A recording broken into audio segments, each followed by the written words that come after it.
Seterusnya, majlis dengan segala hormatnya menjemput Yang Berbahagia Profesor Dr. Sawal Hamid Mat Ali, Pengarah Inovasi at UKM untuk menyampaikan ucapan alu-aluan. Dipersilakan.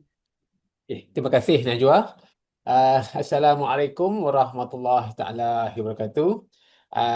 Pertamanya saya ucapkan terima kasih kepada kesemua sidang hadirin yang hadir ke sesi kita pada pagi ini. Okey, dan juga terutamanya kepada kita punya tetamu istimewa, Dr. Amani Salim. Apa khabar Doktor? Alhamdulillah, terima kasih. Terima kasih kerana hadir ke sesi bicara inovasi kita pada pagi ini. Okey, bicara inovasi ini adalah satu talk series ataupun siri bicara yang kita adakan, Pusat Inovasi at UKM adakan almost setiap bulan ataupun ada setiap predikal, di mana kita membawa figura-figura yang hebat di dalam inovasi, dalam perjalanan daripada bagaimana translate the research, knowledge dan research ke arah pengkomersialan, seperti mana yang telah pun dibuat oleh Dr. Amani Salim untuk dikongsikan kepada warga UKM terutamanya dan kepada seluruh warga maya yang lain lah. Dan saya fikir mungkin kalau secara ringkas kita mungkin ramai yang mengenali Dr. Amani Salim. Okey, beliau sekarang ni beliau adalah Chief Technology Officer di sebuah syarikat startup, deep tech startup yang dikenali dengan nama Nanoscale Works and NSWX, right? Okay, dan menarik untuk kita dengar kemudian bagaimana Dr. Amani translate dia punya research, dia punya kerja-kerja research daripada peringkat selepas tamat PhD, buat research dan seterusnya bergerak ke arah penubuhan syarikat deep tech yang agak terkemuka di Malaysia lah, dan beliau merupakan seorang wanita Malaysia yang pertama yang terlibat ataupun yang berkhidmat dengan NASA, sebuah projek di bawah NASA.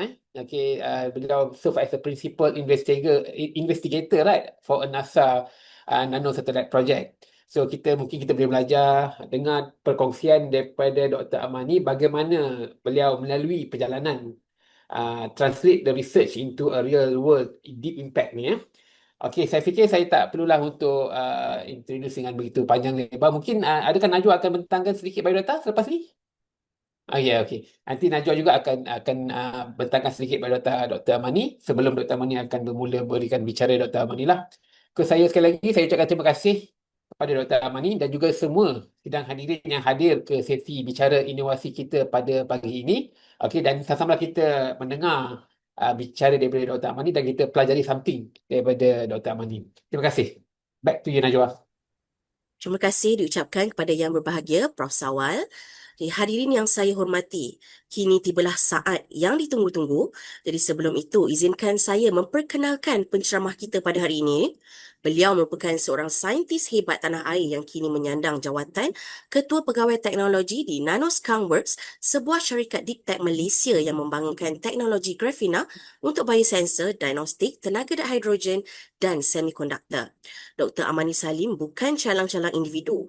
Beliau seorang jurutera, penyidik dan pengurus projek berpengalaman dalam bidang nanoteknologi, kejuruteraan elektrik dan kejuruteraan bahan. Malah beliau telah mencipta satu proses elektrokimia yang lestari dan menjimatkan tenaga.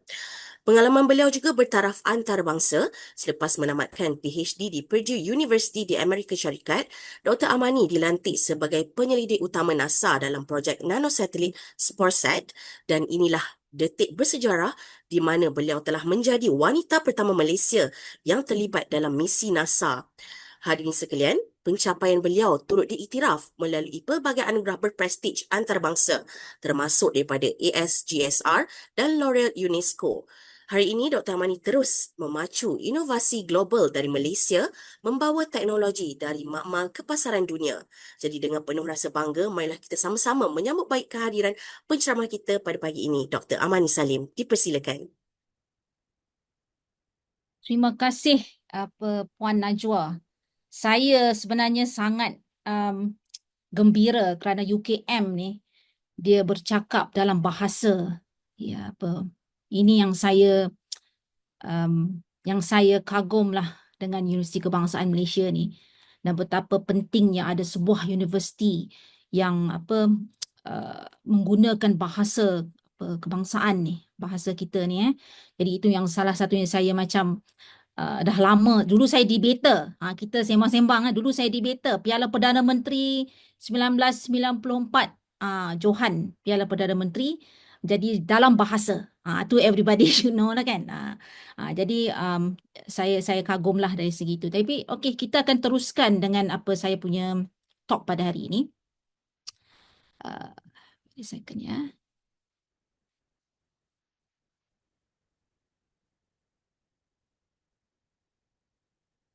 You can see my screen? Okey, boleh doktor?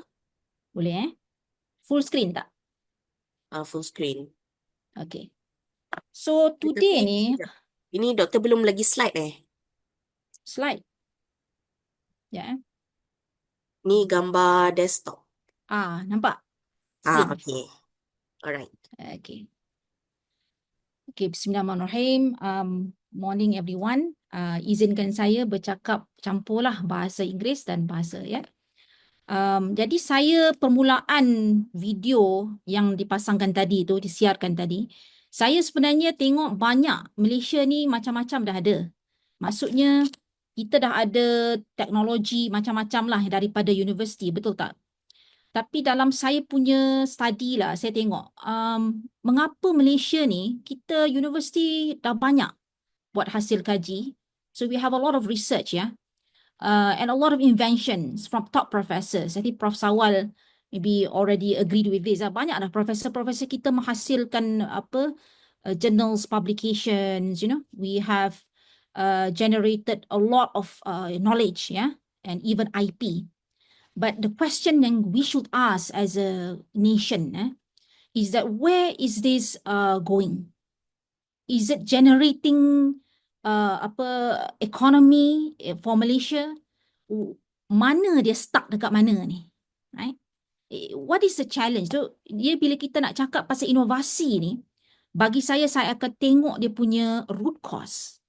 Bukan kita tiada kepakaran, bukan kita tiada universiti-universiti yang hebat yang melahirkan research, innovation dan sebagainya. Tetapi bagaimana kita nak mengambil hasil kerja daripada universiti ni pergi ke commercialization. This is one thing yang saya daripada dulu lagi saya dah fikir hal ni. Jadi saya harap sedikit sebanyak daripada kita sembang hari ni lah, kita boleh bincang sikit ya, bagaimana kita nak membawa kita punya ciptaan kita ni daripada universiti ke market. Jadi itu talk saya lah. Jadi my talk today will talk about several things. One, briefly, I will first share my experience. Why I do that is because I think my experience is shared across many researchers. At the same time, maybe from sharing experience, we can learn some practical lessons. Itu saya punya niat lah. Okay, everything starts with intention kan. Okay, so go to the next slide. A bit about experience. Everybody knows me as, this NASA person. This is what the, media likes to hype and talk about. But if you notice in social media or in media, rarely we talk about struggles. Maksudnya, kita dah nampak orang tu dah berjaya, tapi kita tak nampak perjalanan daripada awal sampai dia membawa some kejayaan dah, quote unquote, because success is interpreted differently. So when I was at USA, let's start fast forward lah. When I was at NASA, doing projects, so I was actually at Purdue University. I was given the trust to become a PI for NASA. Project calls for SAT. The reason I got into this role, ni interesting sikit, which I should share to the young people if they're here, is that it's not true I know what NASA is ke, I memang daripada kecil dah kata I want to become, NASA scientist. No such thing. I was not, NASA was not in my radar when I was, 17 years old at high school ke apa, tak ada. It just happened that when I was doing my PhD and also doing a postdoc, I was solving a very particular problem. Okay, problem dia sangat fundamental, which is I'm solving how electrons transfer across media. Maksudnya solid ke solid, solid ke liquid. When you have two different materials, the electron transfer will have resistance. Maksudnya dia nak cross across that barrier. I was actually looking at that problem sebenarnya, because it affected a lot of things. Macam sensor world, for example, at that time for the project I was on was that, how do you basically remove resistance when you measuring biology? You letak cell atas electrode, there's so many noise. How do you basically clean up the noise by creating better electrons transfer? So it was a very, very fundamental problem that I was solving. Through years, I was looking into that. It happens that NASA has a biosensor problem, which is spore set. Ni dia nak measure ions from single cell. You imagine, single cell fern spore, paku pakis punya spore tu, dia macam almost bulat, ya. It's like 100 micron in diameter, average. Kalau you ambil 1000, you just filter it apart around 100 micron.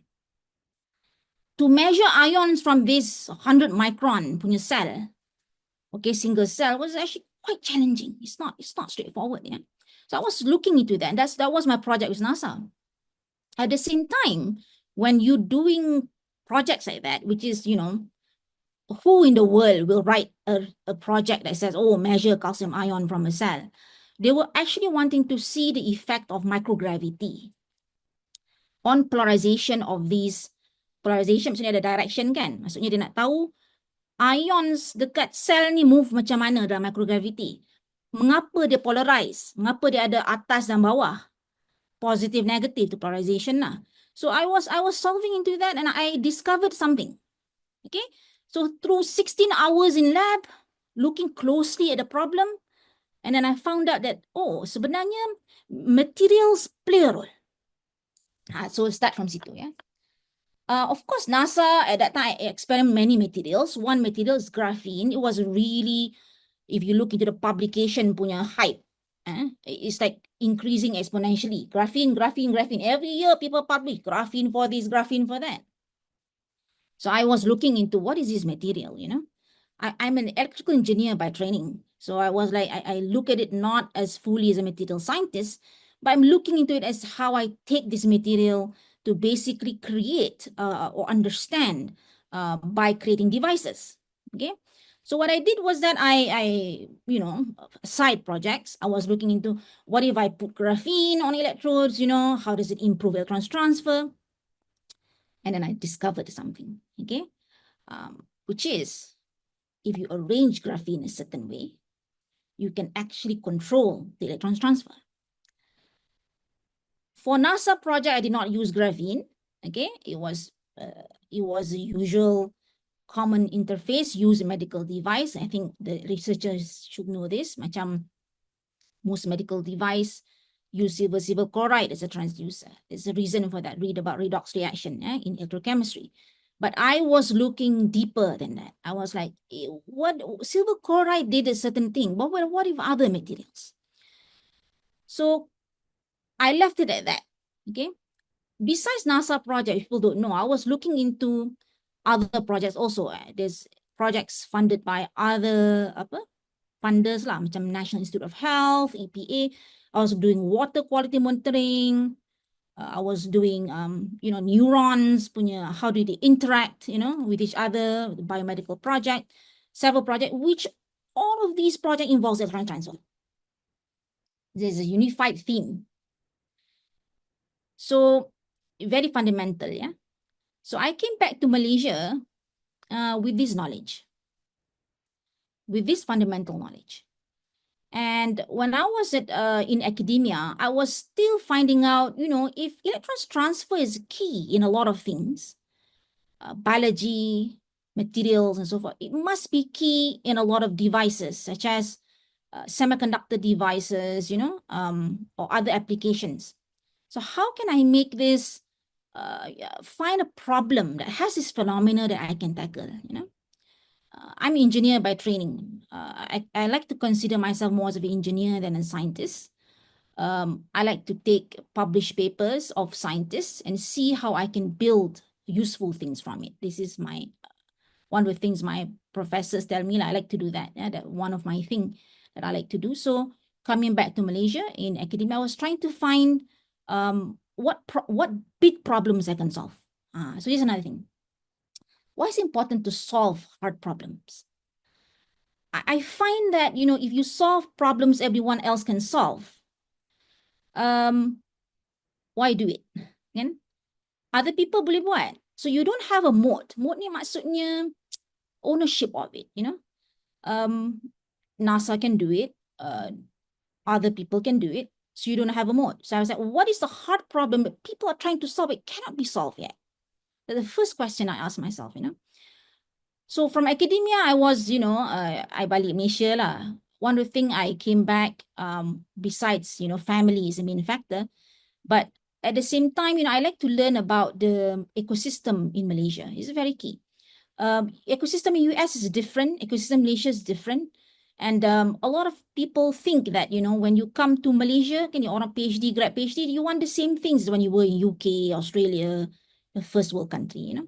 I don't think that way. I think that when I came back to Malaysia, I want to find what is Malaysia can champion and win. Okay, that's something that the first world country, developed country don't have. Okay, so this is something that I macam, you know, I have that query in myself. How do I do that? So that was my time in Malaysia, and I found out, you know, Malaysia have good talents. We have good lecturers working on very, very fundamental science, very, very good science, good engineering. Malaysian engineers, young people, they can build things. You know, you can give them something, they can build something from nothing to something. You know, they can do system integration very well. We have good contract manufacturing in Malaysia. We have a lot of strength. So I said, what is missing? Okay. To understand and find that out, I found that I can't be in the academic setting. So this was my transition. And COVID-19 was the right time when I transitioned from academia, because at that time, there was this urgency, okay?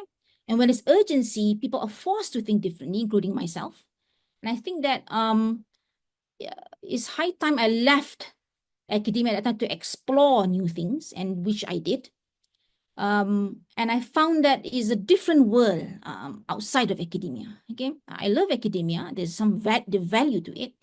But there's also value to a lot of things outside of academia. So that is my journey, right? To find things out. So that's why I start 2019 was the first thing I did was I asked a question. 2019 at that time, you know, there was limitations in PCR, you know, availability of PCR and so forth. Testing was a limitation.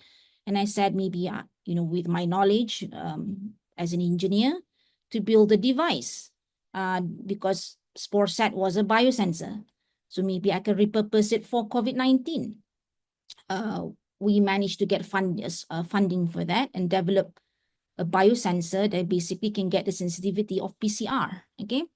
However, ni nak sembang sikit lah. It's not just about technology. This is what I learned very quickly. Now, commercializing not just about technology. You can have the best technology, you know. But putting it to market is a different game. This is something that I learned. So from COVID-19, okay, when vaccine was already available, of course, you know, we don't have the business of diagnostic at that time. Especially for COVID, orang pun dah ada vaccine.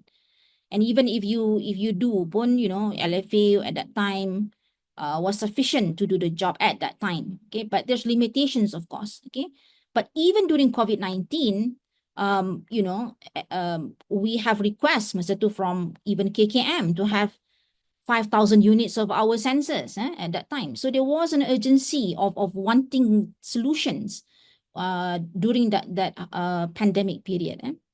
But after the pandemic, I was left with, you know, I left university. I was left with a biosensor. No one wants to have a COVID-19 sensor.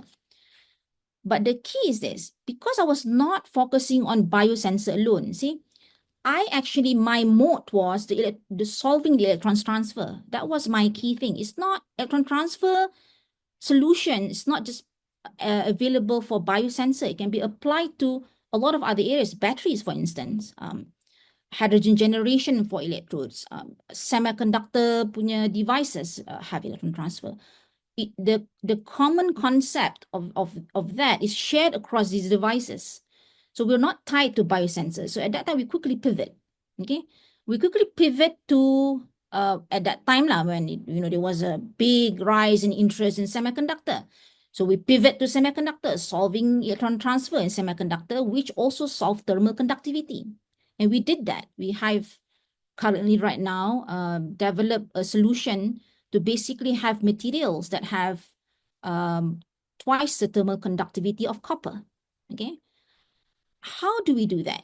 Okay. So for me, I did not solve on gadgets or gizmos. Gadget gizmos ni macam coming up with, say, an iPhone or the tangible device. I focus on building the IP. Sebab device ni macam-macam boleh ada. You boleh buat sensor, you boleh buat semiconductor device, you boleh buat hydrogen electrolyzer, macam mana boleh buat. Tapi the fundamental mode is how do you solve electron transfer across this. This was my study, the thing that I hold to lah, right? So in the startup, this is what we do in Skunk Works, and I think I applaud UKM because a lot of people did not pronounce this company correctly. They said Skunk Works X. The X is silent. So well done UKM, this Skunk Works. So what I found is that to solve problems in startup ni, dia bukan hanya kita publish paper and then this phenomenon you see. That's what you see. You see electron transfer behave differently with different materials and so forth. You saw that. But the key in a startup is how do you make that knowledge useful? And to make a knowledge useful, say for example, you come up with very good material, carbon nanotubes, quantum dots, and so forth. The end thing people will say, if people want to say your material is good, people have to see it in applications. So there have to be an application that takes this material, because even though if I have a good process, I didn't tell you that about what we have, I will tell later. Even though you have the best material, you have to prove to people, this is a thing in the real world. You have to prove to people you have the best material. And to prove to people to the best material, you have to prove it among the rest who said they have the best material. How are you going to do that? This is the hard part. Therefore, the key is that your material, when integrated into anything, say a device, it has to perform minimum 10x compared to what existing, or else, hard to commercialize. This is the thing that I learned the hard way, You don't have that, other people will not be competing with you. You're not going to make it to market. Okay? You have to, day one, think, how does your solution give 10x outcome?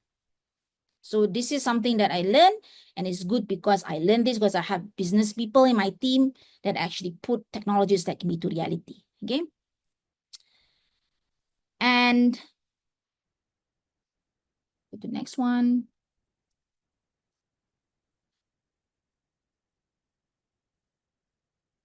So what is key here? I find that the real key to commercialization is having an IP mode. Okay, what is IP? As stated in the video just now, people applied patents and so forth. Those is one type of IP. Design, and copyright is an IP. Trade secret an IP. So many types of IP. And Malaysia, to go to this, to become progressive developed nation, in my view, it's a view, and I think a lot of people share this also, is to basically have the IP, okay, treat the IP not just a tick in your KPI, or this is my KPI, I have an IP, I can get to professorship. It's not a paperwork. It has to be a strategy. Your IP should be used as a strategy for the country to win. And to do that, okay, you can only win by having that IP. So let me make it clearly. integrating things. Malaysia is good at this. We are good integrating. You look at semiconductor industry, yeah. We have semiconductor industry in Penang and so forth, but you have to ask a question. What are the things that the players do, industry do in Malaysia? For example,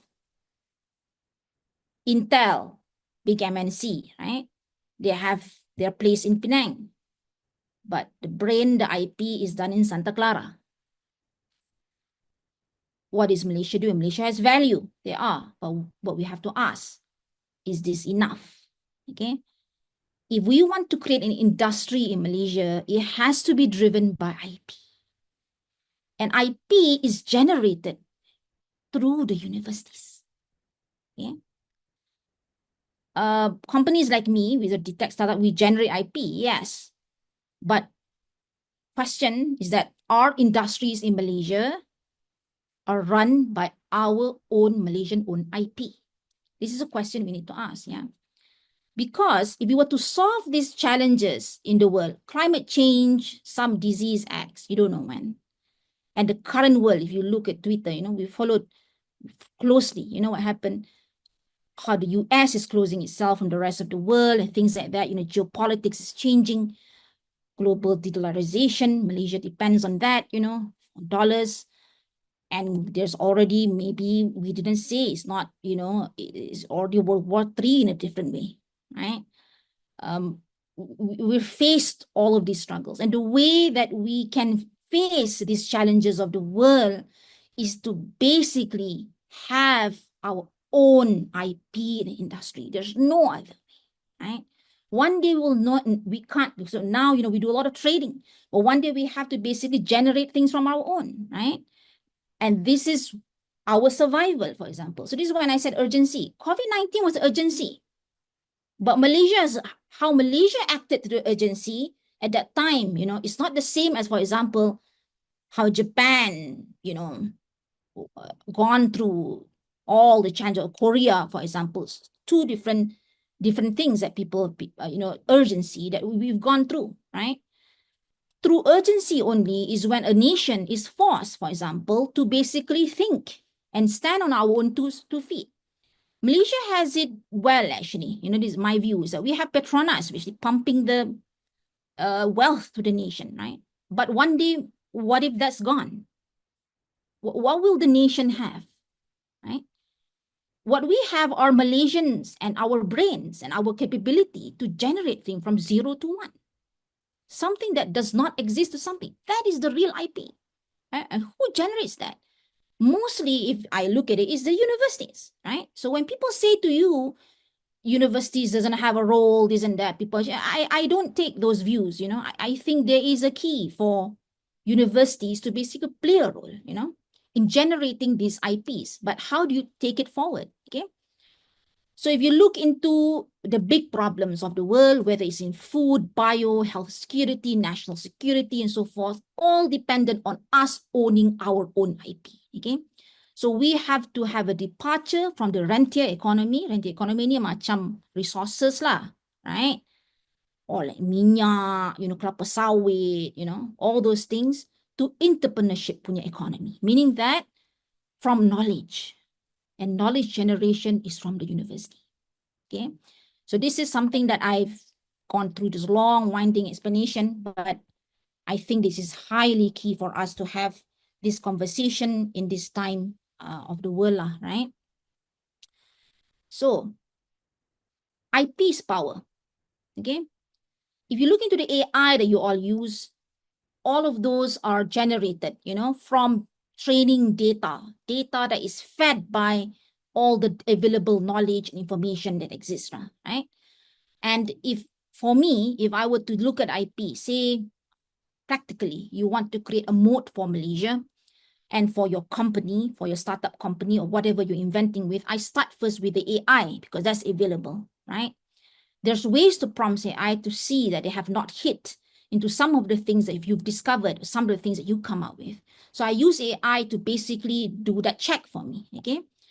You can see, for example, they start to spin out things that, that they don't know what you know. Because at the end of the day, that who feeds data, create data in AI is us, is people, is human being, is our brains. That's who's generating all this knowledge, right? So when you test that and you found out that, as in the world of AI, it's much more important to protect your IP, right? Things can get feed in there, and then you quickly, suddenly things are get generated very quickly. So how do you protect ourselves in the age where information is at your fingertips, and can be generated and accelerated very fast? So the hard part is that AI does not have, that we have, that human being has, is actually the hard work that you do every day, that you generated new data in the labs, generated that you created every day, that the AI is not fed that information. So that is our moat, that is our IP, that is what we have, okay? So it's very key because AI, actually the way it works and so forth, the design actually is dependent on the data that it learns from, okay? So about that, let's talk a bit about some startups myth about deep tech. You heard a lot about deep tech, deep tech, startup. Startup ni macam-macam. You do an app, you buat startup. You have to do 16 years of hard R&D to build startup. It's not the same as, some high school, university dropout come out with something yang doesn't depend on that, right? SaaS punya level startups. Or, so this definition dia macam-macam. Orang ingat startup macam ni, startup macam ni. But for me, let me talk a bit about first startup in general, and then I talk about deep tech startup, okay? Deep tech startup is taking things from you do the R&D in the lab, okay, years of research, R&D that you learn and so forth, and suddenly you found electrons transfer matters, okay? That knowledge, that you take it and you create something that is useful, solve a problem, and can be commercialized, that's deep tech, okay? And it's not something that, hey, I wake up one day, I want to do science, suddenly you become a deep tech startup. No such thing, right? It's a lot of, hard work and dedication to create that substance before you do deep tech startup. And one thing that people normally misunderstand is that, as I said before, you can have the best tech or you can have the best idea, but at the end of the day, there's several things that needs to be aligned. First is execution. Execution depends on is the right timing. For example, my case of COVID-19, when I did the biosensor, I thought, I'm going to do biosensor for COVID at that time. Okay, so timing dah betul lah. Okay, but then, vaccine came in. It throws you off. You want to do for COVID, but then no longer people want it. So execution, timing, distribution, everything. You can have the brilliant idea, brilliant technology, but if it's purely executed, you can fail. Okay? So it's not just technology. Technology is only a small percentage of bringing things to the market. Okay? So other things people like to show you, if you look into, Zucks of the world, Mark Zuckerberg lah, apa semua tu kan, everyone we heard this story, Steve Jobs lah, macam-macam punya, from the western side of the world punya founders, is that nobody tells you, their daily grind, dia punya hard work and hardship or endless nights, failure, drying bank accounts. Tak ada siapa nak tunjuk benda ni sebab tak seksi. Okay? People will show you they already made it, So because of that, people like us, we learn the long lessons. We learn the wrong lessons from Silicon Valley. Okay? Kita ambil lessons yang salah. Contohnya, okay, dia kata people like to think, all of these Google lah, Apple and so forth happen, success because they're in Silicon Valley. So, but you have to know a lot. Google, for example, a lot of the investment earlier would not talk about. It was funded by government, okay? Government grants that leads into Google. Those things people don't talk about, okay? There's a role of government grants that lead to patient capital, that leads to people to come up with Google from the universities, to PhDs, It's a PhD from the university that leads to Google. Okay, and the investment that goes into this, not just private, government plays a big role. Okay, universities play a big role that leads into these startups that is successful that we all hear. Okay, people also think, all the wrong lessons, many things. People think, you need to be young to start a startup, for example, right? 20-something years old, build an empire. Well, that's an anomaly. The Mark Zuckerberg is an anomaly. That's what people hear. That's what people see. But if you read and find out about who are the successful startup founders, they're usually in their 40s. They have substance. They work before. They've grind. They fail. They have scar tissues. Okay, before they have a startup. So it's not some game that you play, someone who's like gone through years of failures and learning from failures that leads into something successful. So when you read something, look deeper. Is this what people want you to hear? Okay? Or is it want people you to understand? It's very, very key to get the right lessons from the Silicon Valley. Other things, about culture. Silicon Valley, for example, they have their own culture, and you look into all the players, for example, they know each other, they are very connected, they're in that group. But what if you're not? Okay, you one smart person, say from, Kampung Kota Baharu, or somewhere, you have a brilliant idea, you went to local universities, you're not in that group. Okay, it's a different game. Are there lessons applied to you? This is a question I ask, right? You're not born into that place. Okay, we're in Malaysia. We have a different environment. We have different ecosystem. We have different challenges.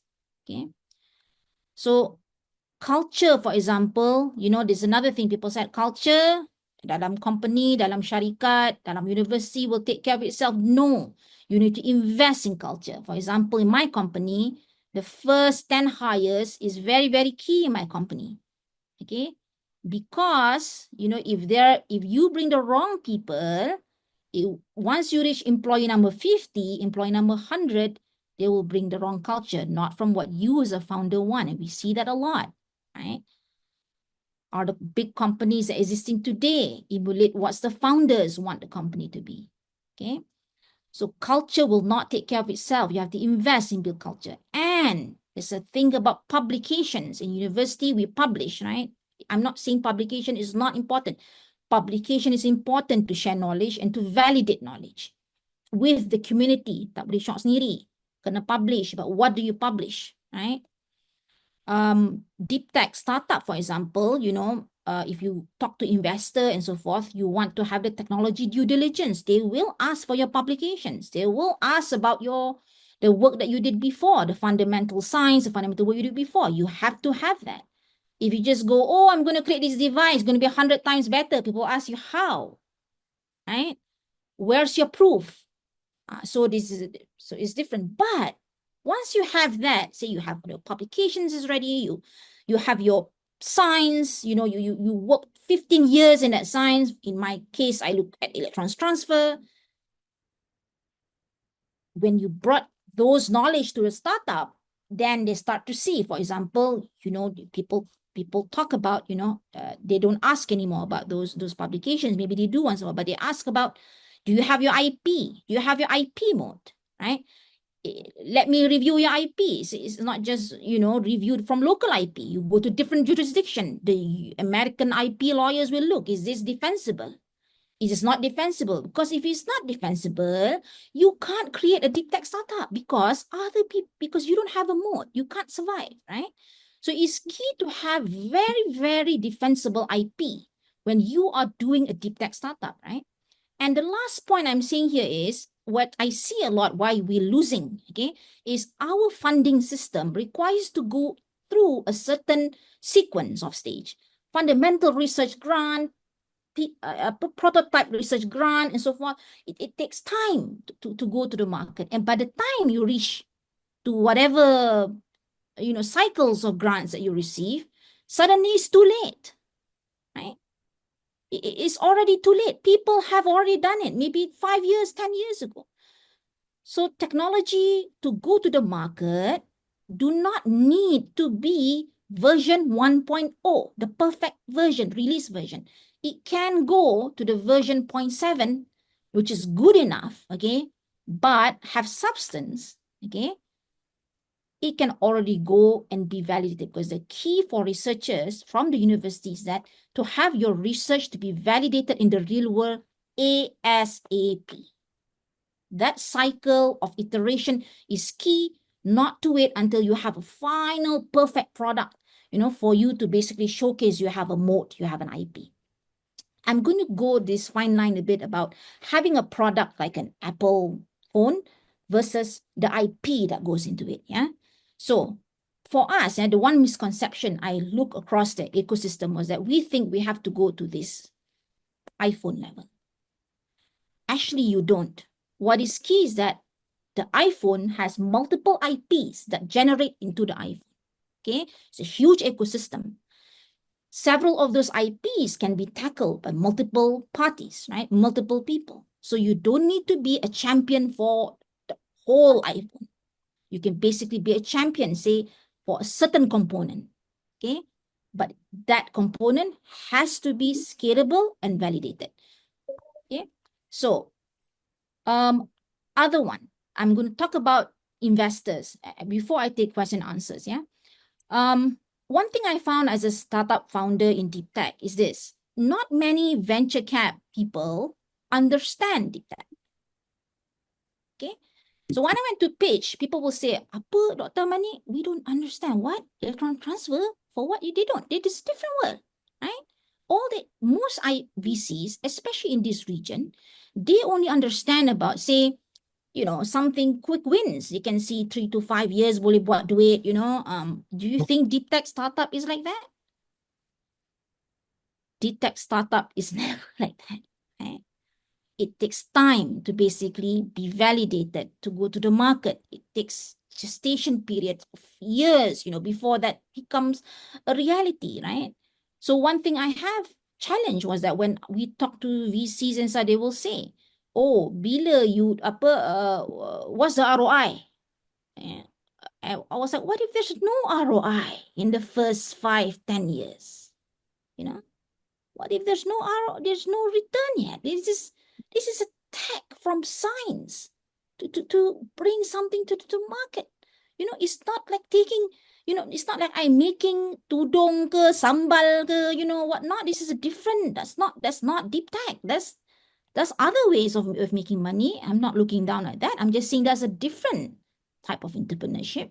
But for researchers at UKM, for researchers at local universities, it cannot be treated like jual tudung and sambal. The deep tech does not work that way, right? So again, when I talk to venture cap and I talk to people with money, we have to go through this education period.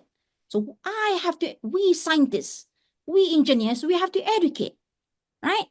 Look, we're bringing this, for example, I'm bringing a technology that never exists. From 0 to 1. People have never come up with this technology before. It cannot be treated like a tudong or a sambal, right? It's different. So you need to have, so what do we need here? This is why government play a role. Because private people would want quick results and quick wins and quick output from their innovation, from these innovations, right? But to get to a stage where the private people or the venture cap can take it and make into something, into money to bring to the market, that patient capital can only be given by an entity like government. Okay? Because, it takes time. These private people, they don't have that capacity to provide such resources of patient capital, or to take that risk, right? That government can take risk. So Unique Mazzucato, this is the role of government, this risk period, that should be taken by government to create innovators, so that innovators can strive. Deep tech innovators can strive, or else it will just remain in the lab, yeah? So these hard conversations, we need to have and sit at a table. These are hard conversations that we have to face as a nation, yeah, to bring our nation from a rentier-based economy to a technopreneurship, entrepreneurship-based or knowledge-based economy, as I call it. Yeah. So therefore, this is why strategic investors. So Alhamdulillah, as I think you all know, because it goes public already, we were invested by Gobi under Khazanah Dana Impact. Yeah. And there's several reasons why. It's not because I says we just want, government money or what for this. One is what I said you before, only government-backed institutions can back such deep tech punya innovation. This is number one. At the same time, we're a small company. Nano can't work. Kecil saja. How many people? We have less than 10 people in our startup, right? You need to partner with the big players like Petronas ke, locally, ataupun other players outside semiconductor industry, TSMC ke for semiconductors and so forth. You can't be, going as a little tiny startup. Ni where university ada leverage. UKM as a brand, as a university is larger than a spin-off from UKM. So they have that brand, right? So you can go to the big players. Even UKM is not big enough. Maybe you need to partner with another big player so that you can enter the global market. Kalau tidak, susah. So our strategies to share lah, maybe this will helpful for the researchers was that day one, you kena cari partners. You tak boleh seorang-seorang. Okay, partners outside from university. Maksudnya, if you want to go to hydrogen punya industry, if you, for example, if you can't get Petronas, you can get other players, right? But you have to be with a larger player that has a capacity to validate and bring your tech together. So when we talk about that, strategy matters. Kadang-kadang kita small company, I think UKM might have, collaboration with, Petronas lah, other kan, I'm sure you have, I think, Fuel Cell, Petronas have that. I think you guys have that background. But when you go with a large company, it's important to understand strategy. Sebab large company ni dia besar, so they can do so many things. They have more money than you, they're larger than you, and so forth. So this is where dealing with them is also very, very key. Yeah. So this is kalau kita nak cakap lah, I'm not giving a solution. I'm just saying that matters. Okay. And we look at that day one lah. So for the researchers, I want to invite you all to think about this.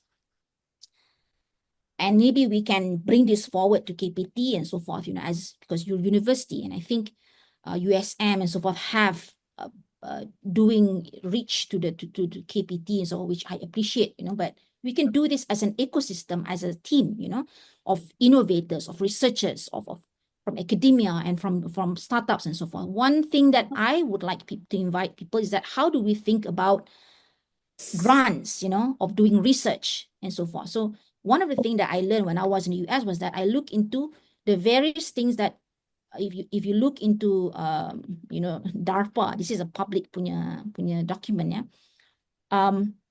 The way we need to have a moonshot type funding. What does it mean? Instead of asking researchers to do incrementalism, it is asking researchers to take risk, because high risk is high reward. People don't talk about a startup. It's a high risk, high reward game. Yeah. If you just take small risks, you're not going to get high rewards. If you're just going to solve small problems, yeah, very incremental, you're not going to be a unicorn. If we want to be a unicorn, we want to bring more companies in Malaysia to reach that stage, we have to solve the hard problems. And that starts with how government funding is being run to the researchers, okay? So one of the things that I like to do as exercise for myself, but I ask all these questions. Before I write a grant, before I submit something for funding, before I put forth a business plan, I ask, what am I trying to do? Right? This is a question that was researchers were being asked. What are you trying to do? How is it done today? Right? You need to know what's out there.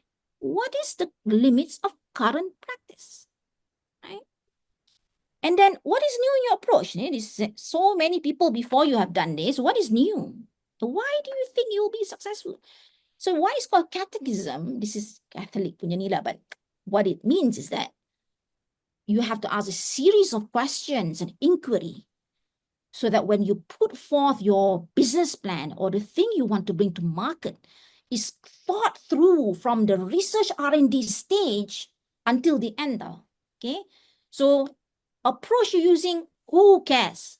Who cares about this, right? Okay. If you're successful with this technology or with this research, what difference will it make, right? What are the risks? How much will it take? How long will it take?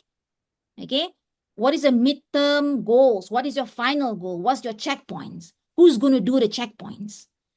So for me, when I want to do something, I will first put myself to basically answer these questions, yeah? Because big rewards require taking big risks. Okay, there's a saying, no guts, no glory, right? So my role, my goal, and my aspiration is to basically bring government together, people in the government, the public sectors, the universities, the private sector, and so forth, is that how do you basically, okay, give incentives, say KPT, for example, how do you give incentives to researchers to take risk, right? For example, if you want a researcher who's very good in his research, his or her research, trying to bring to the market, cannot be working as a researcher who doesn't want to do all that, okay? There are not many researchers who wants to do commercialization. It's hard, right? What is the incentives you're giving to these researchers for him or her to take the risk? Because the KPI cannot be remain the same as someone who doesn't want to do this work, right? The KPI has to be geared for researchers who want us to take on this risk. This is number one. Because if the incentive is not there, you can't expect people to take risks because people will respond to incentives. If the incentive is publication, people will publish, which is good. I'm not saying publication is not good. You must publish for the deep tech. But if the incentives is bringing impact, it's a different way of working, right? It's not about the numbers of our publications now. It's about, do people care about what you do? How do you translate it to the market, right? Who wanting? Can I have someone from a business school to help me to build a business plan? Okay. So talking about that, about cross-pollination, this is my second slide, is that what is the role of university sebenarnya? Semua orang debate benda ni. Researcher tu tukang cari duit ke? Question. Is researcher tu publish paper saja ke? Or kena buat semua? Mengajar, publish paper, cari duit, cari business partner. Okay, I'm going to tell you, you're going to die doing all this alone, right? Because the incentives of academia is not aligned to incentive of being an entrepreneur. Lain ya. I was an academic before. Incentive sangat lain. So if you want people from academics, researchers, to be entrepreneurs, the incentive must be aligned to that. Okay? But the role universities can be leveraged upon. Why I say this? University is the place where there is knowledge generation every second. Knowledge is being generated. Okay? You think people who's doing all this, juta billion whatever business, they're just looking into the business of, but university is doing something valuable that other people don't do, which is knowledge generation, right? Knowledge have to be debated. You can debate about it. You can replicate in academia. You can basically, have a debate about it. You can have a tested question, because university is a safe space to test ideas. Once you come to my stage, there's not much room to just doing, say, nak test idea beribu-ribu dekat startup ni. Dah tak ada duit dah kering duit. You don't have time. You need to bring it to the market ASAP. Investors is on investor. Tambah you ambil duit rakyat lagi lah. Right? There's no time. You have to be successful. There's no failure that can be taken, right? Failure is not an option. You ambil duit rakyat. You have to reply one day to this, right? But in university, okay, the ecosystem created is for us to basically review your work, challenge your work, safe experimentation, answer the questions I told you before you bring it to the next stage. So this is beauty of academia, the value of academia, and also the talents, magnets, all the young people is what I love about universities, which I still engage with universities, because all the young people and the talents, the concentrated universities that cannot be found anywhere else, okay, is in university. And the last point is that for academics, for researchers, for students and all to find value and meaning in their work, is to have cross-pollination of knowledge. An engineer needs to talk to a business person to basically come up with a business plan for the tech. So what I would advise UKM to do is have short, coffee breaks, 30 minutes to 1 hour. Tak payah buat besar-besar punya event. Bring people from education, from engineering, from science, from businesses, from the arts. Come and talk together, Can we come up with a business plan? I'm an engineer. I have a tech. I can build things. Engineers delivers. Science discovers, right? Science discover. Orang material boleh buat material je. Dia kena datang ke orang EE macam saya. Kalau tidak, dia tak tahu material itu dia buat carbon nanotube saja. But engineer macam saya can take a carbon nanotube to make a device, to make something that the industry wants. Okay, a business person looks into the technology and the device and said, I need to build a business plan for this. How do I basically look into taking this, from the lab, from what the engineers and scientists have and bring it to something investors would want to put money. Who can do that? Engineer. Sorry. No ya, saya engineer. Tak ada, kita dunia lain, right? Orang business dunia lain. They see it differently. They talk pun differently. Kadang-kadang orang business ni bercakap setiap kita, saya pun macam, saya pun tak berani cakap macam tu. Tapi their language is different, right? Because they know what investors want to see. So therefore, cross-pollination of knowledge and interdisciplinary collaboration is very key. Tak boleh kerja seorang-seorang. Tak boleh kerja in silo. Go out and meet people, right? Starting with UKM, starting with university, because you all the other departments semua dah in university. But are you talking to people of different departments? This is what we need to do, okay? So, the next one is, what is startup punya role? Sekarang university banyak dah buat startup kan? So, if you have a researcher, dah macam-macam dia publish, very good researcher. There's some, in my case, I think they from transfer solve a lot of industry bottlenecks. You think and then you also kena ada appetite to do startup. But tak semua orang nak buat startup ni. Setengah orang, they just want to do publication. It's okay. It's not wrong. If you want to be a top shot, A+ scientist, publication, each index 60, go ahead. We want people like that too. But the knowledge generated from professors, people who have the H index of 60, is that have to be taken by an engineer or technopreneur to basically bring something to the market, okay? So that the knowledge can be translated and can be generating economy for the country, right? So therefore, this is why startup is a good, basically, bridge between the academic R&D into what the industry wants, because it has all of these characteristics of being agile, risk-taking. Agility ni penting tau dalam innovation, because a bureaucratic place cannot innovate.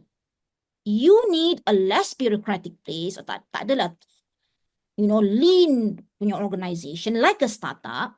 There's a reason. I'm not saying bureaucratic ni salah tau. Big institution maybe perlu. Government memang perlu sebab dia kena check.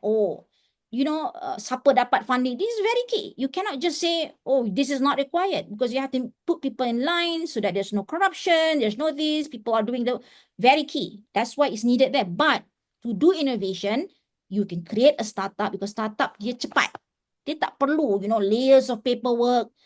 You can, tak payah, for example, grants, right? You nak beli komputer pun, you tak boleh beli. Kalau there's tak ada vote for that computer, tak ada vote for that, you tak boleh beli. But for a startup, you can take the money and spend it the way to make the product to work, right? Product to market. So these are the values of startup, yeah, everyone. Semua ni university, startup, government, private sectors have their value, and this is what we call an ecosystem. Baru the ecosystem. If every one of us align, government, universities, startups, private industry players, funders, all of us come together dan kita faham kita perlu buat ni untuk negara, then we can talk. Then something can be come out from this little Malaysia lah, kan, negara kita, Malaysia, ya. This is where kita boleh bring negara kita to a new knowledge-based economy, technopreneurship, entrepreneurship economy instead of rentier-based economy. I think Malaysia dah kena depart lah, kena start thinking, ya. We have been comfortable for too long. People make money too easily, ya.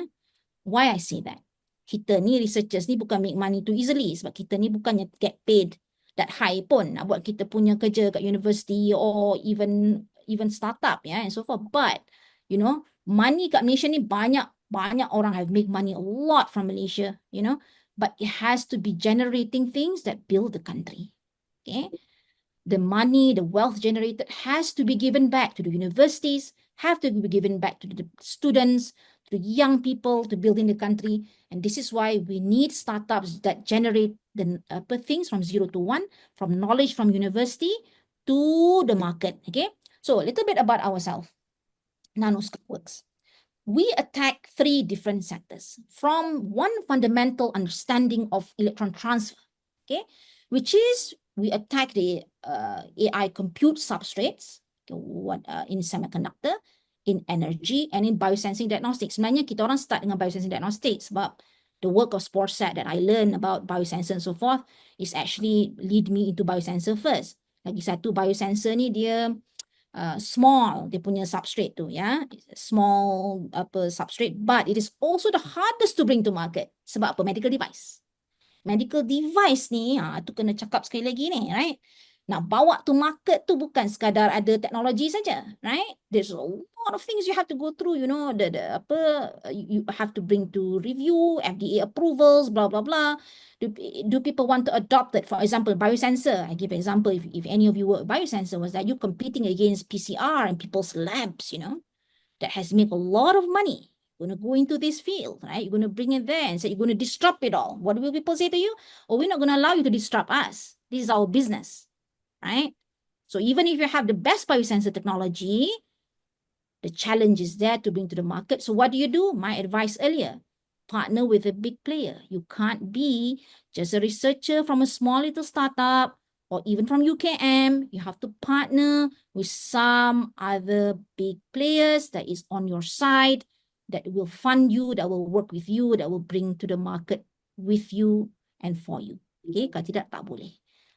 Other things we do, clean energy, for example. So what we do was that, which I will tell about my tech in the next slide, was that we attack this because if you look into China, kalau you baca kan, China is actually building this solar farm where they're going to basically replace the dependence on, you know, the ni lah minyak kan.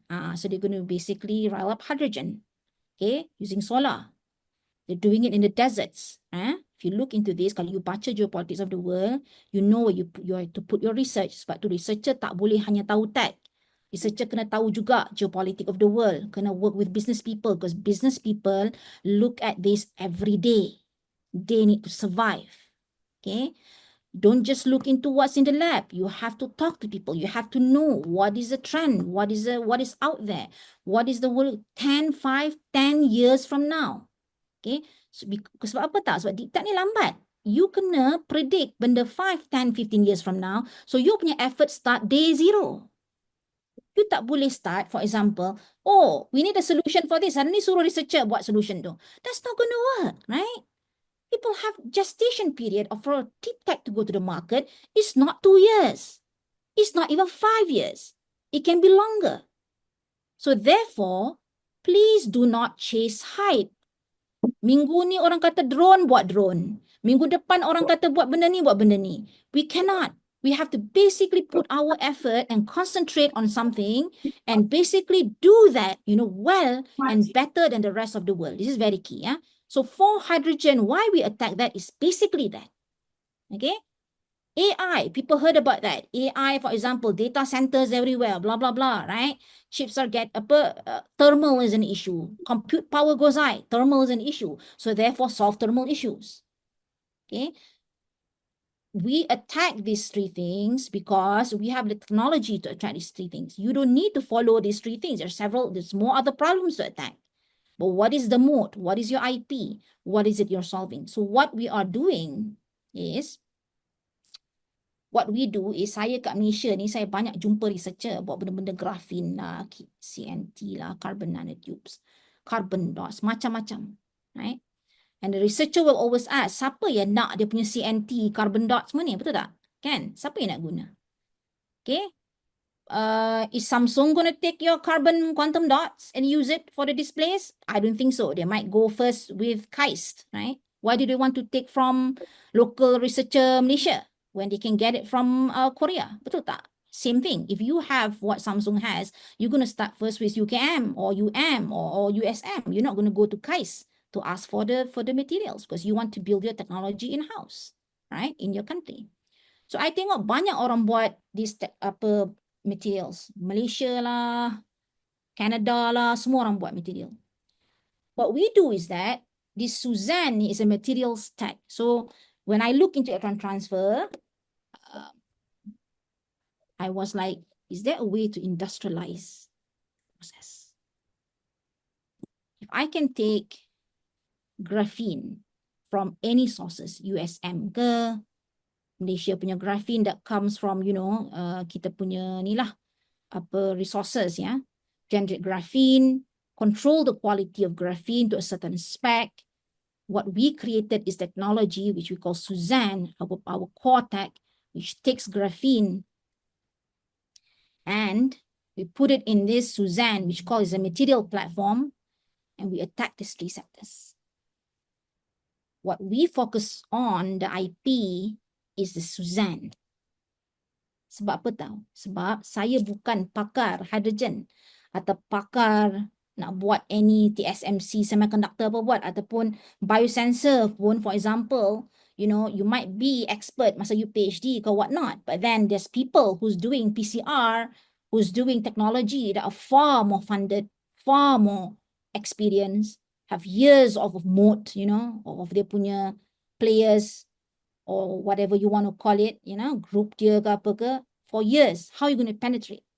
So the way we do is that we have a technology called Suzanne yang orang lain semua tak ada. TSMC tak ada semiconductor, Petronas tak ada dekat hydrogen, biosensor company, biosensor, whatever it is you call, tak ada. Sebab kita ada Suzanne. So for the researchers, what you need to focus on is your moat. What is it that you have that others do not have? What Suzanne does is I take graphene and arrange it, bukan graphene saja, material lain pun tak apa, 2D ke, whatever, nanoparticles ke, we arranged it on a platform, substrate, macam-macam substrate, whether it's copper, whether it's glass, whether it's ceramics, whatever substrate, and we arrange the molecules to basically control electrons transfer. We can do it at scale. Okay, now kita dah buat for 4-inch, for semiconductor, we're going to 8-inch, we're into 12-inch, we do it repeatedly for hundreds, thousands, millions. And all of these players here, whether it's Petronas ke, TSMC ke, whatever biosensor industry, tak ada. Then you can say to them, okay, can you guys open your floor to our tech? Baru dia akan kata, yes. Kalau tidak, dia kata you have nothing to offer to us. We're not going to open the doors for you. You're doing things the same as we're doing. You're competing with us. You have everything kita baik, kita bagi dekat KAIS. I don't want to take your solution. Ataupun worse, what I've seen is that they look at your solution, they have more money, they replicate it, they make the moat in the IP, they own the stuff, and we lost. Happens a lot of time. Okay? Because kita kena strategic. As negara Malaysia, kita kena fikir deeply about this. And I'm going to invite all of you. I can't do this alone. Okay? We can't do it alone. That's why I went to UKM these past days. I talked to fuel cell UKM because, cell fuel UKM has been doing PM lah macam-macam hydrogen tech for years. Why not reinvent the wheel? I work with UKM lah. I work with fuel cell UKM. They have worked on it for many years. Why do I want to invent the wheel? They have their own value. I have my own value. Together we combine, we create something for the world. So I invite all of you, researchers, educators, to basically also to have this mentality and thinking, leverage on ecosystem. Jangan semua, oh ini saya punya KPI, saya nak buat, saya tak boleh. We have to depart from that. That's already obsolete. Will not work. We will fail. Okay? We have to work as a team, from universities to private sectors to startups to government, come together so that we can create something. So a bit about us and why I can do this. I will tell you, I'm quite in a privileged position. Sebab banyak orang tak nak admit benda tu. Why I'm privileged? Because my startup co-founder is a business person. Okay, not sebarang business person. Graduate from MIT, he knows STEM, computer science. Okay, he went to Morgan Stanley, orang finance. trader pula naik energy. Combine with me. Saya background NASA lah, lepas tu pergi universiti. Okay, dalam universiti saya tahu pasal teknologi. Combine together, baru you boleh start thinking nak buat startup ni. Kalau you seorang-seorang as researcher teknologi, saya tak boleh buat benda ni. I don't know those business punya world. I don't know how to build business plan that investor will want to fund. Yeah. So therefore, if you want to build a startup, okay, researcher semua kat sini, find your partner and take time to find your partner. Tak payah kalau nak cari partner because is your KPI ke apa. No. Think hardly the questions I gave before. Is this something you really want to do? And if it is, you have to go 120%. Okay, dia tak boleh sekejap sini, sekejap sana, tak boleh. And if universities want researchers to basically do entrepreneurship, to basically do innovation, the incentives must be aligned to basically encourage the researcher to take risk. Sebab ambil risiko ni tak semua orang. See, I won't go to a young person daripada anak orang biasa semua. Oh, kau buat startup. I hate when people say that, Oh, pergilah daripada kerja buat startup. Dia nak makan juga. Dia perlu duit. Dia nak survive. Can't tell that to people. You don't take risk. Why you tell others to take risk? Right? You sendiri tak buat. You tell other young people to do it. You tell researchers to do it. But you yourself did not do it. So this advice I tak pakai. Ladies and gentlemen, I tak pakai. I look at people who do the work, who take the risk. Kalau you nak dengar nasihat orang, you tengok. Dia ni buat tak apa yang dia cakap? Are they taking the risk or not, right? If they do, that is advice that you should take and learn. Tu pun tak perlu 100%.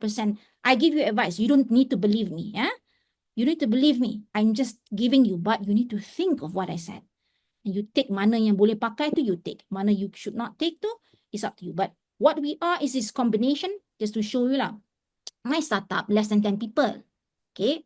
I'm the only one with PhD. But kita ambil lah, for example, saya buat materials platform, saya perlu orang tahu CFD, tahu reaction catalyst. I took lah researcher from university, give consultant fee, bring them together, ada yang buat industrial attachment with me. You can't do it alone, right?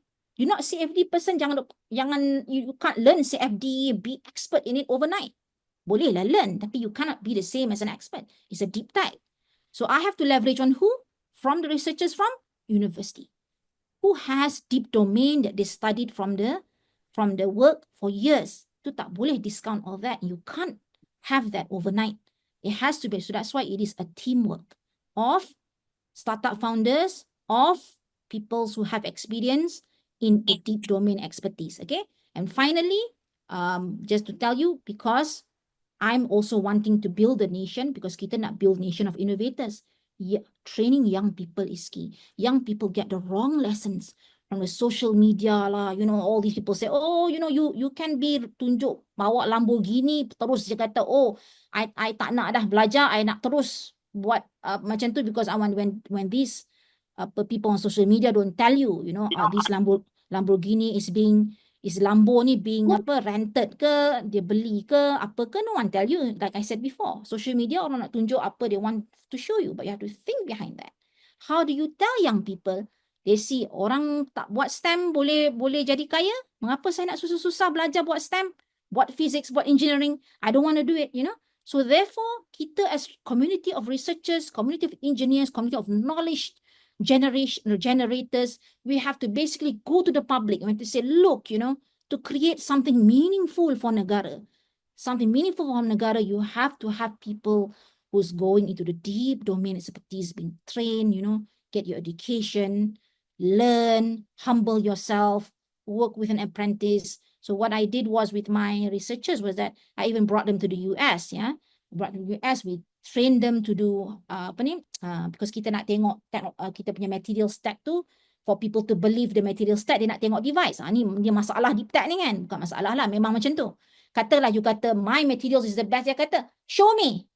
You nak show pula you kena buat device. So dia punya money resources use tu banyak, right? It's not just you ada the cortex je, tiba-tiba orang nak buat device, you need to fund dekat sini pula. Right? To build a device. Semiconductor device pula bukan murah. Right?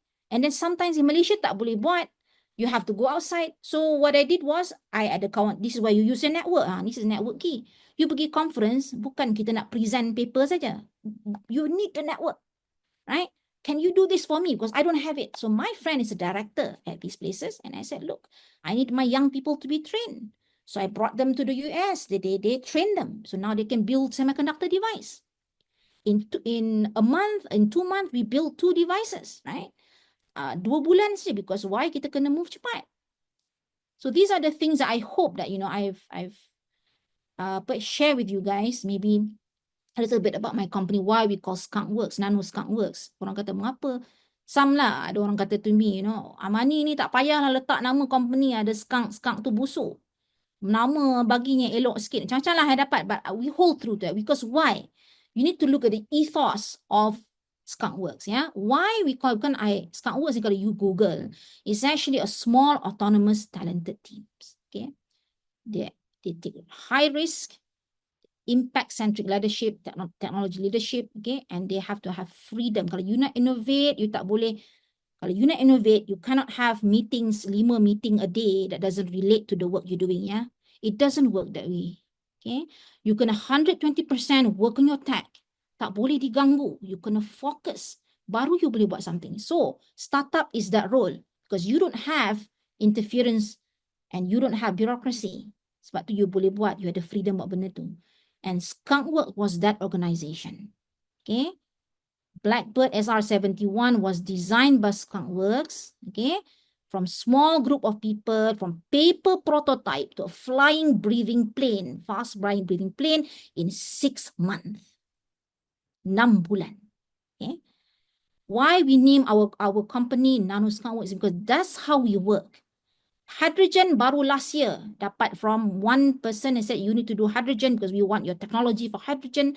Dalam masa 9 months, we built something from zero to something that the industry want. Okay, so recently we were the finalists for Baker Hughes punya program, APAC program. They're interested in our tech. Dalam masa 9 bulan. Why we can do that? Semua benda ni. Small autonomous teams. Bring your friends. The best of the best. Jangan bawa kawan semata-mata sebab dia kawan. Bawa orang yang boleh buat kerja. Okay? Risk-taking, agile. Nak buat kerja susah. Willing to work, put in the time. When we first started, it was 16 hours a day. No joke. Okay? That's what you have to work to bring something to the market. Okay? We work until we make it happen. So, to have young people, macam saya tunjuk tadi gambar-gambar tu, susah nak bawa young people. Young people tak nak buat benda ni. Dia nak buat benda yang macam dia dah nampak kat TikTok. Senang buat duit. Berapa nak kerja susah Dr. Mani ni? Sampai berapa jam buat engineering work, Study, guna in silico work, tengok molecules work macam mana. Very hard, You have to bring experts kiri kanan, discuss every day, non-stop to just solve a problem. Ramai tak nak benda tu. But how do you bring young people to nak buat benda tu is actually your mission. Okay, when I say to the young people, ini untuk negara Malaysia, you are all funded by taxpayers' money, punya investors, you buat ini untuk negara, the job quality of the world tak macam zaman dulu dah, okay, you tak susah dan dapat pencen, nak beli rumah pun tak mampu, so you have to do things differently. You cannot do things like your fathers, mothers do, because you will fail if you do the same thing. We're doing it for Malaysia, for your anak cucu, for your grandchildren, whatever it is to come. Are you willing to come with Dr. Amani or not to make that happen? For the young people who said yes, this is where we bring in my team. Okay? Tak semua nak, which is fine because I can't make people semua benar. But for those who want, right, we emulate on this mission of Nano Skunk Works. Okay, so that's our inilah ethos. Okay, so anyway, I think that's it from my talk. I think Najwa, kita habis pukul apa Najwa? Saya pun kalau bercakap ni dah lupa dah habis pukul apa. Sampai pukul 11.30 lah. 11.30. So dia nak habis dah 11:24. But I want to take 1-2 questions lah kan daripada the crowd because I think I think the universities have something amazing. But how do you bring that amazingness, from UKM ni kan? Ni UKM punya crowd, but other people pun sama to the market. So I want to hear questions from the crowd lah. Okay? Thank you. Okay, sekiranya ada apa-apa soalan, boleh bertanyakan terus ke Dr. Amani. Okay, ada di chat box. SR-71 Blackbird tu masih pada fasa prototype atau telah dibina? Ni dari Dr. Muhammad Arif. SR71 Blackbird prototype ni, you boleh Google lah about it. It's actually if you read about SR71 ni, dia tak fasa dia masih fasa, dia bukan dia masih fasa prototype lah bagi saya, right? Sebab kalau you tengok bukan Top Gun punya movie tu kan, yang plane yang the first plane you nampak Tom Cruise blew up tu, right? You can see that plane tu macam, I think whatever secret about it, I tak tahu, but the ethos I'm taking is just from the paper to prototype tu, dia dah done in 6 months lah, but the rest you can read lah. I don't want to give wrong information. Okay. Okey, ada lagi soalan? Bukan senang kita nak bawa Dr. Amani ni. Hello, Dr. Mani. Aisa here from Adasra IP. So, I wanted to ask, so you mentioned that in local VC, we don't have many local VC supporting deep tech. How about international VC outside of Malaysia, or maybe your knowledge of VC that is, or maybe other investor that's supporting deep tech. So how do they usually manage? And then how do they, what is their expectation? So if you have any experience, maybe you can share how is it working together with them? Do they have the patience for you to wait until the product is completed? Let me answer that question. Kejap, saya macam lost saya punya screen. Kejap,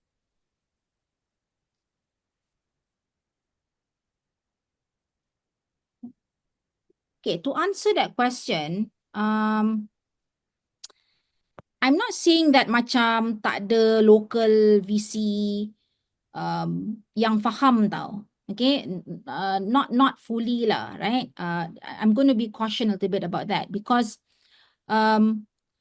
what I'm seeing is that deep tech ni semua orang tak faham pun. Luar ke dalam ke, dia bukan a local problem ya.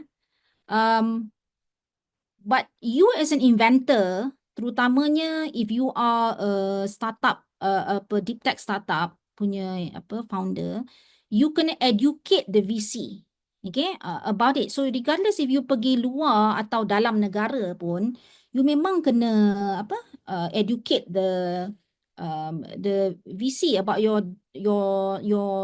technology. So to answer that question is that it's not just relating to local punya VCs. Okay, this is one to answer the question. Second question apa dia tadi? I think I answered that. I think there's one more that you were asking. Okay, so let's say, for example, VC is investing in deep tech. So how do they, what is the arrangement with the VC? How do they, because it takes some time, right? So how do they, what is their expectations towards the VC? What kind of milestone that they will, yeah. Okay. So dia macam ni. Semua VC ada different milestone ya. So this is up to the way you negotiate with them. Okay. So for example, macam for us, okay, some people yang startup dia terus macam bila jumpa VC ni dia terus bagi equity. Okay. And then dia dah ada part of your company. Dia that game ya. But for us, when you do the negotiation is key so that masa awal-awal tu you jangan give too much of your company lah, sebab nanti you nak raise lagi you dah bagi tangan you. Company startup you bagi tangan you dah bagi separuh badan you, betul you nak bagi apa lagi, right? Suddenly the company is no longer yours because you just give it all. So for me, masa peringkat awal, katakanlah you belum, dia macam ni startup ni game dia apa tau? The longer you tak ambil 2 orang lagi bagus. Betul tak Prof Sawal? Maksudnya you ambil 2 orang ni, macam you dah expect tu ni dah. So, I nak advise semua orang. Money is not everything ya. It's not the solution. For me, kalau university do this, the more university keep it, biar university yang fun. Fun sampai dia dah reach a certain mature stage yang macam orang kata, oh no, kalau I tak fun ni, I'm going to lose, you know. So then they will put you more investment at that stage. daripada you pergi, you tak ada apa lagi. You expect venture cap masuk dah. Tiba-tiba dia ambil 50% of your company. So for me, just to answer your question, is that when you go, dia venture ni at the end of the day, dia nak returns tau. Tak ada benda lain. So sebab tu I kata, kalau you ada deep tech, start first with say friendly sikit investor. Sebab tu Khazanah dana impact ni ada. Sebab dia macam that transition, before you pergi lah kat luar-luar and so forth, it's different. For example, one of my friend yang dapat Y Combinator, right? Dia dah ada dia punya company dia tu dah lebih 10 tahun dah pun. Before dia branch out to one company from big company dia tu untuk dapat duit luar.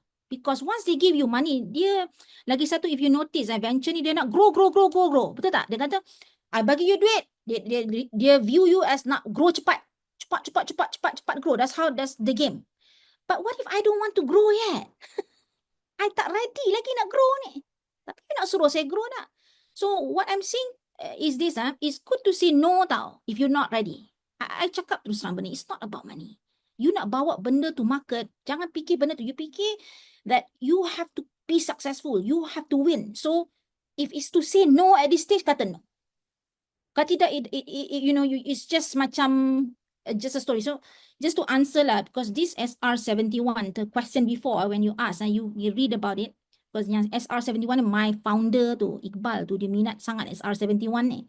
Saya ni suka ethos dia suka the Blackbird plane ni, just to reply yang soalan first tadi kan. So if you read about it, it's that dia dah retired lah, the Lockheed ni, tapi it has been, the retirement is in 1919, the final flight dia 1999, so it's not just a prototype lah, it goes already 1990, tapi 1999 dah retired. So you can read about it lah kan, about the SR71 plane, just to answer previous question, okay?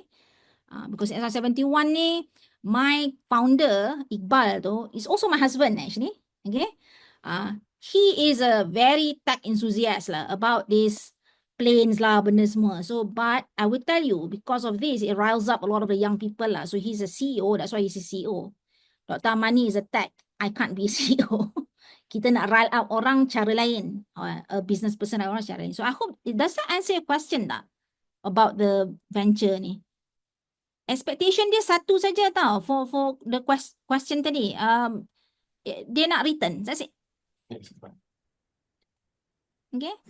So I think they do know, they do understand the risk before, if let's say they do decide, Dia do to decide. Sebab tu saya kata, because dia tengok risk investor ni, sebab tu saya kata nak ambil risk yang susah awal tu kena government fund. Ataupun UKM fund. Kalau tidak, dia tengok ni risky ni, susah. Dia takkan masuk at that stage. So let's us absorb the risk first. Alright.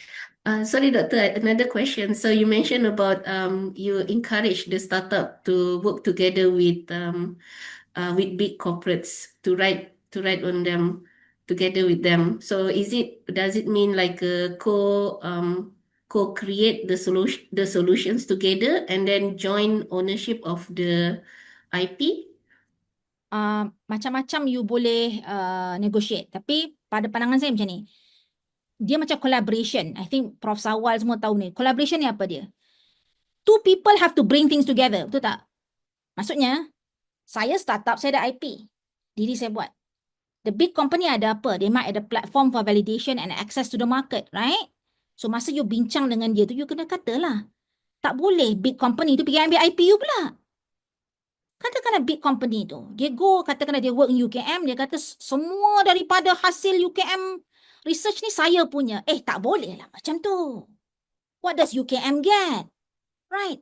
Tapi in negotiation tu kena faham, put things on the table, nombor satu. Kedua is that, bila katakanlah UKM ada IP, Dr. Amani ada IP.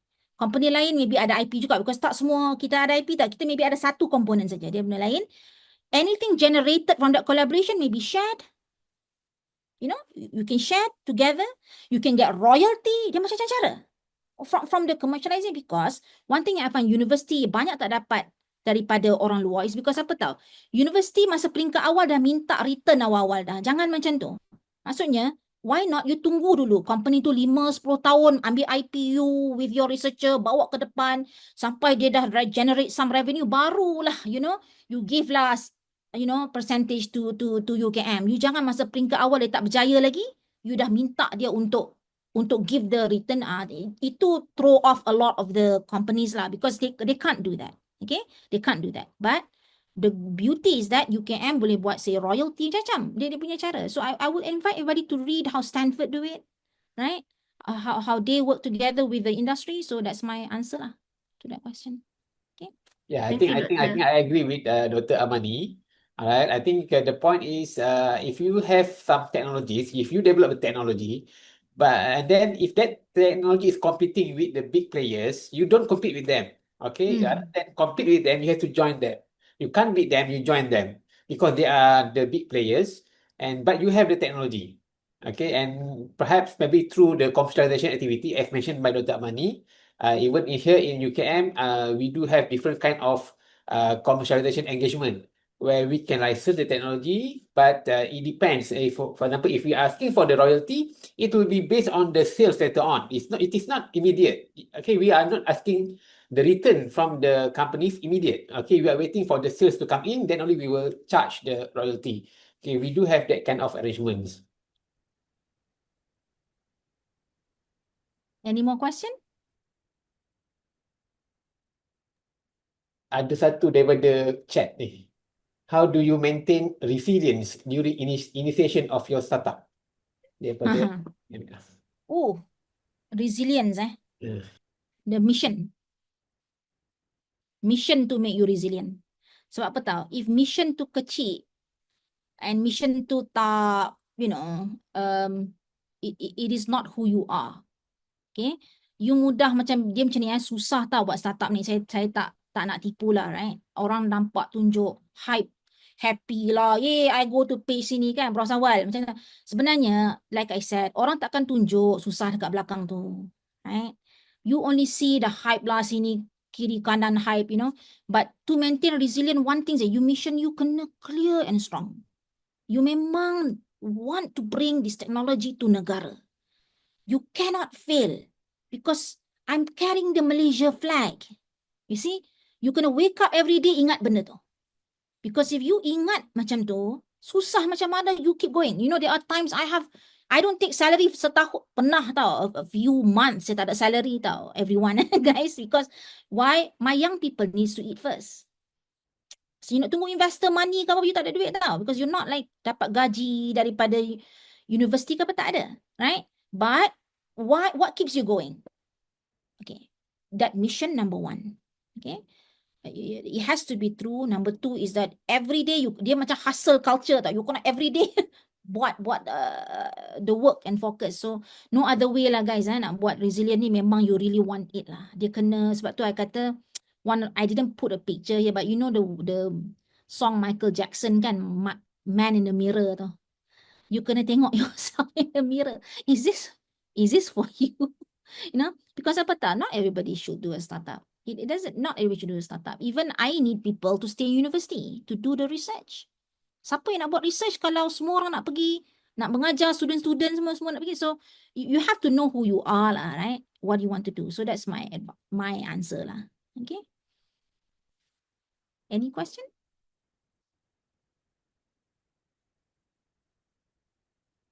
Okay, last one. Dari Professor Dr. Ahmad Haldun. Is there any concerns regarding the morality of choosing the area of interest, tech or warfare, GUS as defense for humanity? Good question actually. Thank you, Prof. This kita, if you can see geography of the world dengan Gaza and all these, right? Kita akan ada sensitif pasal benda ni, and you want to make sure that your technology goes to the right hand. Betul tak? Saya pun ada concern benda sama. Memanglah saya tunjuk SR-71 ni, right? It's not because I want to do weapons of war. It's the ethos of the ni, number one. Number two, if you have a good business partner, and if you have a good business partner that do strategy with you, you can control the technology to still be owned by Malaysia at the same time making money or making impact. This is the hardest thing strategy to do. Sebab tu ramai kita tak nak, it's hard because, for example, this is one thing I'm going to say, and advise government the same. Government has to be the first buyer of tech. Okay, of kita punya tech tau. Sebab kalau government kita tak nak, siapa yang nak? Orang luar kan? Orang luar could be China, could be the US, could be other countries. But here's the reality. Startup has to survive. If kita punya government tak ambil kita punya tech, kan? Orang luar nak, what do you do as a startup? You nak survive ni? You will take the people who offered you the opportunity. Okay? So for sovereign technology, the first buyer and user of tech should be the government. Kalau you baca Mazzucato or you look into how the US basically, the first, the orang punya first buyer semua kan, top technology is the defense industry. Right? So, for kita, negara kita kena start dah all these, to answer Prof punya question lah. For me is that I'm very conscious about where my technology goes to. Number one, I will protect forever this technology to be owned by Malaysia. Forever Malaysia. This is why I tak buat orang I pergi US, orang kata buka lah company, dekat build this company in the US ke, in the other country, boleh lah nak buat division ke apa boleh, tapi the IP must be owned by Malaysia. Tak boleh orang lain. It has to be a Malaysian owned IP so that only Malaysia has leverage on it. Sebab apa? That's when I showed the slide tadi. If you don't have your own IP, macam vaksin ya, you're going to be begging people on your knees. Okay? Because masa tu, luckily you get it. What if people said, you know what? Currently kan US dah tutup semua vaksin punya ni. You read about it ya. What are you going to do? As negara lah. Right? What is our sovereignty? At the end of the day, kena come to the researchers, to the Institute Medical Research from the vaccine researchers kita. We have to have something. Kalau tidak, how you going to use a bargaining chip for your country? Betul tak kan? So to answer to Prof punya question tu, how do I balance this conscience is that I make sure that I have a solid to the market strategy. And to do that is to bring Malaysia government, Khazanah, investor local with us. Sebab kata, if I want to talk to the big players dulu, katakanlah saya nak cakap dengan orang luar lah, right? Big people orang luar. You small startup, you tak ada backing of government, people, they're going to swallow you. Right? They're going to eat you alive. That's it. Okay? So this is why I brought first lah, kan? The reason Gobi Khazanah ni a very strategic investment in our company. Saya tak nak pun ambil duit government banyak-banyak. Saya just nak for the sovereignty tu saja. The flag. Dia kata, oh, you don't mess with us. Kita backed by Malaysia. You boleh kata macam tu kan. Kita backed by Malaysia government. Don't mess with us. Itu je sebenarnya, right? Strategic investment tu. Okay? Prof, does that answer your question, Prof Ahmad?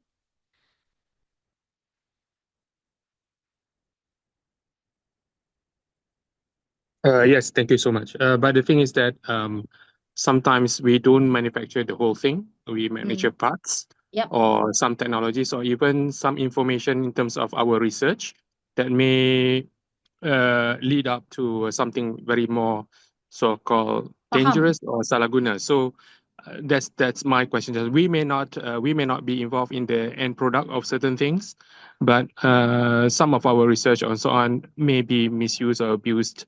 For example, those selling parts and so on, or information from our research and so on, being utilized for such things. So that kind of give a conscience question to when we are doing research and so on. Yep. Understood. Yep. But just to add to that lah, right? Dia macam ni tau. Saya ada same concern benda tu. And I talk to multiple business people and so forth. But here's the thing, yeah. Of course, you can't control siapa yang nak guna your tech tu. Betul tak? Right? You can control. But your tech has to go somewhere. So, there's a balance between that we have to be aware about. But the reality of the world, it is messy. Okay, saya memang nak certain one direction ni, but the reality of the world is that Malaysia is not US, Malaysia is not China, Malaysia is not, Japan, Malaysia is not first world country. So the balance between this, you kena faham reality of the world lah. Itu sajalah jawapan saya, right? Saya nak ada solution pun memang tak ada, sebab memang itu challenge dia. Okay, kita negara Malaysia, kita, kita ni bunga emas. For long time Malaysia bagi bunga emas, ya guys. Bunga emas kita bagi sini sana bunga emas. So we are keep giving, bagi bunga emas. But what if you don't have any more emas to give?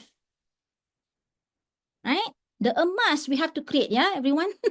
Which is our invention, our mode, our IP. Itulah. Kata tak boleh bagi bunga emas dah habis dah emas nak bagi. Emas tu tak ada dah. Nak give to people. So itu geopolitik lah. But yeah, I have that prof in my mind that I think every day and night about that lah. Okay. Yeah, thank you. Ada one more question sebenarnya. Kita dah lebih masa, tak apa sikit Dr. Mani. Tak apa. It's okay. Saya okay je. Ini daripada Alif Faisal. Congrats on securing Gopi partners, Doctor. Thank you. What's the valuation like? Knew you back in Young Muslim Forum back in 2018 IKIM, IKIM. Privileged to be in KNB's subsidiary back south and Meranti for a bit that I share some of your sentiment here. Deep tech is hard sell in some of my previous organization, albeit with investment mandate. Curious to know what is your reading on the climate now, especially in relation of nanoscale and semiconductor double down presently. Okay. Saya punya take semiconductor ni, kan since ingat tak masa apa ni, kita launch KL20 tu kan, kita nak push apa ni, kita up the value chain of the semiconductor ni. Realitinya, maybe because this is all community of academics and researchers, is that realitinya semiconductor yang di Penang semua tu is not the high value punya semiconductor like TSMC and so forth, yeah. And the Intels and all the world come here ni, bluntly speaking lah, if they come to Malaysia memang dia buat CSR lah for the university and all so forth. But do you think they will give the proprietary important tech to Malaysia? No. Tak kan? They will not give to you. Because we know this already. They come here for the low-cost labor, for the energy murah, for the tanah, whatnot lah, right? We know this already. But we are a country that giving bunga emas. So we have to have this industry juga di Malaysia. Even Intel happen pun sebab Singapore tak nak dekat dia buka kat Penang, as far as I read lah from my people that I know. Okay, to answer your question about semiconductor ni, for Malaysia to move up the value chain, pada pandangan saya, kita tak boleh dah macam expect these MNCs to basically help you and do that for you. Yes, Tak boleh. Yes. Okay. Saya dah nampak dah benda ni. For example, saya ada kawan USM. USM ni banyak buat kerja dengan apa industri, And they are brilliant. I'm not saying kita ni talent kat Malaysia ni tak lacking. Kita ni orang pandai.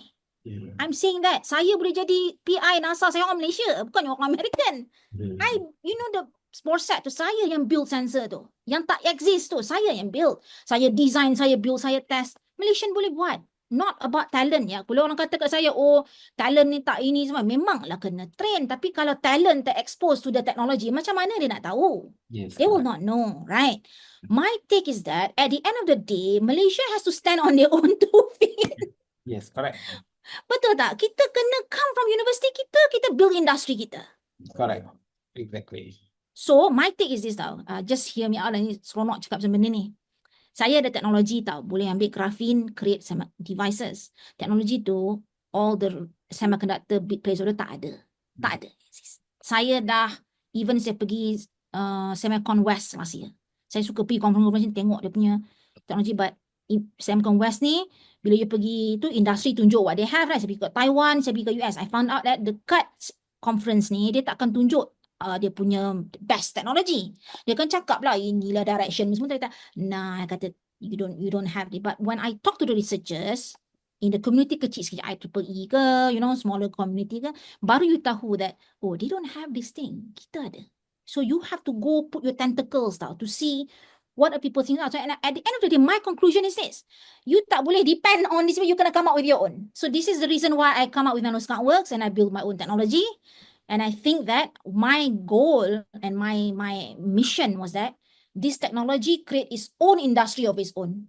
Yeah. Separate from yang dah ada existing, yang dah whatever semiconductor of the world, tak boleh dah. Tak boleh depend and harap dia to buka this door for you because they won't. I would tell reality they won't. They won't do that. Tapi don't hard talk lah tak payahlah nak nak cover this thing, betul tak?